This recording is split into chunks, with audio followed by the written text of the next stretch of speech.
తాకట్లో ఉన్న మీ బంగారాన్ని విడిపించి ఆ రోజు ఆన్లైన్ రేటుకి కొంటాం. Sharma gold company.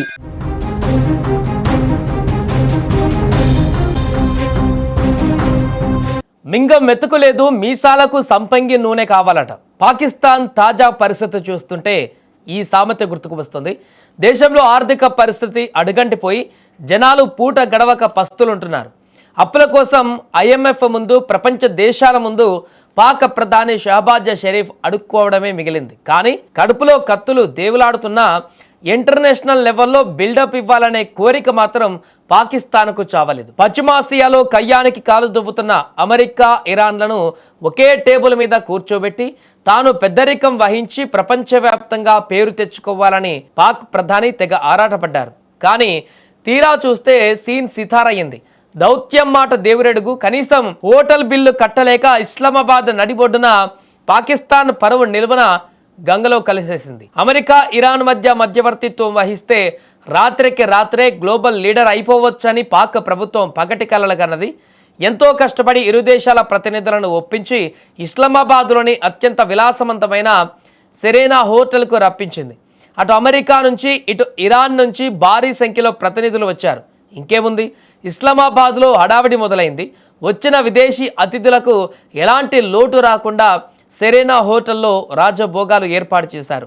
రకరకాల వంటకాలు, ఖరీదైన ఏర్పాట్లతో హోటల్ దద్దరిల్లిపోయింది. చూసారా మా దౌత్యం, 2 అగ్రదేశాలను ఎలా కలిపామో అని పాక్ మీడియా కూడా తెగ డబ్బా కొట్టేసుకుంది. అప్పుడు 2 రోజుల పాటు హోటల్లో మీటింగులు జరిగాయి.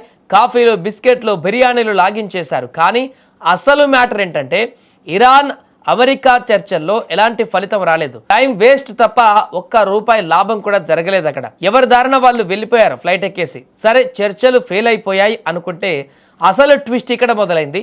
ప్రతినిధులు వెళ్ళిపోయిన తర్వాత సెరెనా హోటల్ యాజమాన్యం పాక్ ప్రభుత్వానికి ఒక షాకింగ్ బిల్లు పంపింది. ఆ బిల్లు చూసి షహబాజ్ షరీఫ్ ప్రభుత్వానికి మైండ్ బ్లాక్ అయ్యింది.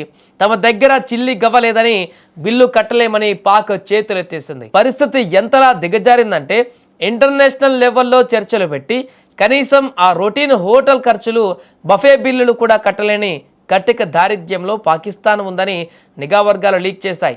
చివరకు ఆ సమస్యను పరిష్కరించేందుకు స్వయంగా హోటల్ ఓనరే రంగంలోకి దిగాల్సి వచ్చిందంటే పాకిస్తాన్ దివాలా కోరుతనం ఏ రేంజ్లో ఉందో అర్థం చేసుకోవచ్చు. ఇక పాకిస్తాన్ పరిస్థితి ఎలా ఉందంటే సొంత ఇంట్లో ఉన్న ఎలకలను పట్టలేని పిల్లి పక్కింట్లో పందిని పడతానని భీకర శపథాలు చేసిందట వెనకటికొకటి. సో ఇప్పుడు పాక్ ప్రధాని తీరు కూడా అలాగే ఉంది.